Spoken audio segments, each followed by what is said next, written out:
Hey, to all my artist friends out there. Today I'm going to show you how I made this mandala coaster that also doubles as a fridge magnet. So I got this wooden plaque from Michael's and it was on discount, so it was about 70 cents. Before I paint it, I do like to do a base coat of gloss varnish. Alternatively, I could have used another kind of primer, and it's important to do this for my wood projects as it does smooth out the layer and it prevents those tiny little wood fibers from becoming an issue when I do use actual paint, and it can interrupt the design. When I do the base coat, I do 2 layers, and this is a nice green. It's called Pistachio Mint by Decorative. Once those layers dry, I go ahead and stencil the circular pattern that I'm going to shape my mandala around. Using the stencil, it helps me identify where the middle is, and then I use this white water-soluble marking pencil, and it's for use on fabrics, but I found that it kind of works for mandala patterns too. And as I get to each layer of the mandala, I just use a wet Q-tip to remove those markings. Additionally, when I put that initial dot in the center, I put a little bit too much paint, and I used another dotting tool to take some of that paint out of the middle and make sure it dries nicely so that there's not uneven paint. I start the mandala pattern with a large yellow dot and surround this dot with a few layers of different colors. So after that initial dot, I go ahead and do a light yellow ring of circles, and then I move into more of a darker yellow. Eventually I'm going to work my way into a pink color.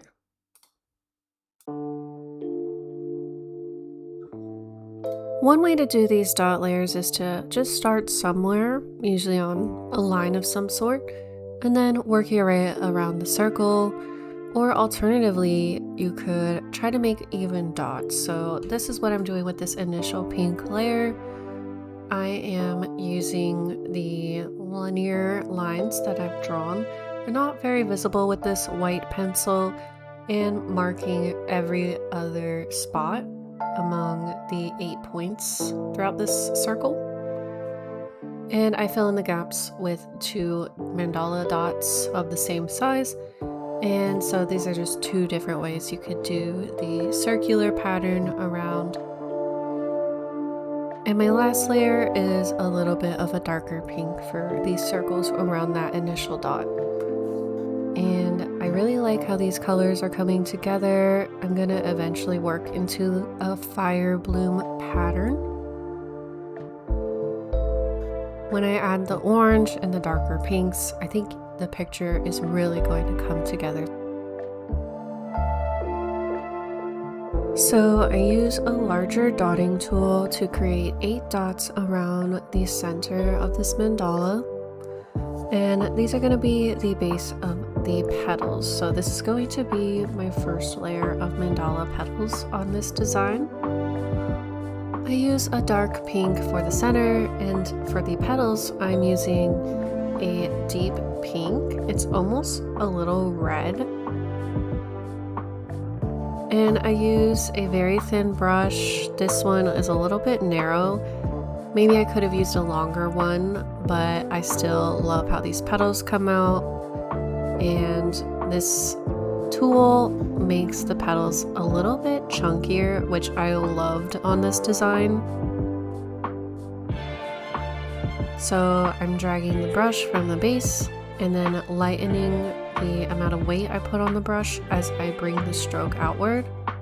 And I do an inflection as I bring the stroke brush towards the edge of the petal to make that curve. I added some small little dots just to add to the blank space in the design. And with that same color, I'm starting the next layer of the base of the petals with this dotting tool that's larger than the first layer petals. And this color is kind of like a berry pink, And the petals are a vibrant, fiery orange. And I use the same kind of stroke work. I do have a little bit more of a longer brush, but I'm still sticking with the chunky petal design.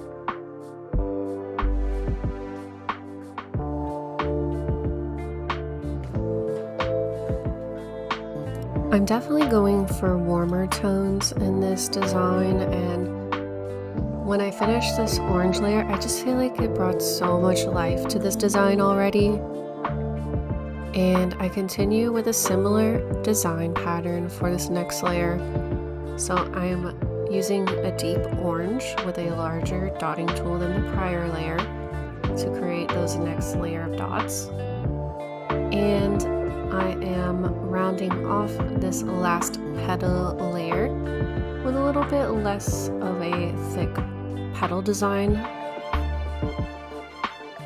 And it's also a vibrant orange, but more orangey and less pinky orange.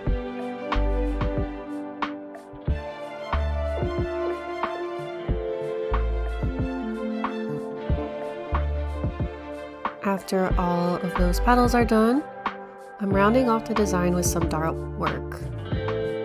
So these dots, I am rounding around the petals, and I do it for all of them up until the edge of this wood canvas.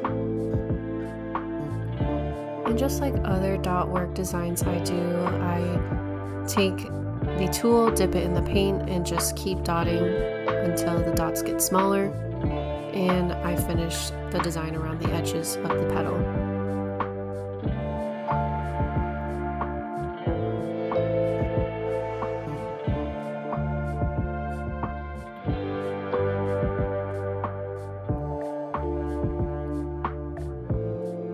For my next layer, I am doing some yellow dots. They're a little bit smaller, and I'm working towards rounding off this canvas. So I feel like the larger into the smaller dot layers really adds to the effect of this mandala. And you can see I'm going back to my yellows. I went to a lighter orange with the dots to a lighter yellow. And after this yellow layer, I am finishing off with the same color as the center dot. I just feel like this adds such a cool effect to any mandala I do. I really like it when I round off the first color to be the same as the last color. And I just feel like it creates such a 3D and livening effect to the total design of the mandala.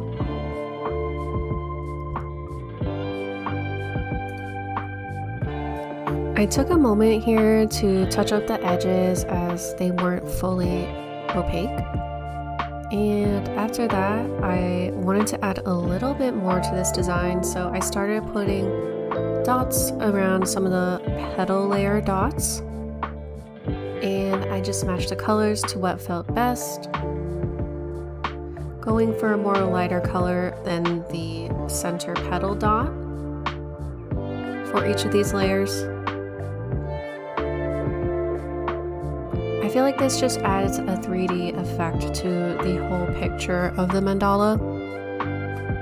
After everything's dry, it's time for me to seal it in with my gloss varnish by DecoArt.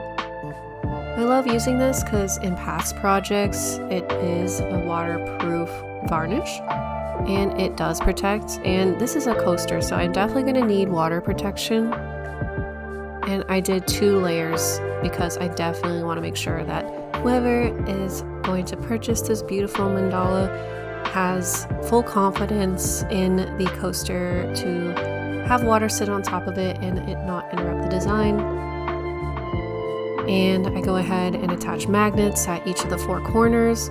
I mark those points with a stencil first, and after it dries, here is the finished product on my fridge. And these are neodymium magnets. They're very strong and high quality. And having 4 of them creates a little table effect for the coaster. And here's another one that I did the exact same kind of style of coaster. This is all available on my Etsy, both of them. And if you want a full list of all the paint colors I used, comment the word colors and I will put it in the chat below. And I hope you're having a beautiful day. Please comment, like, and subscribe for more.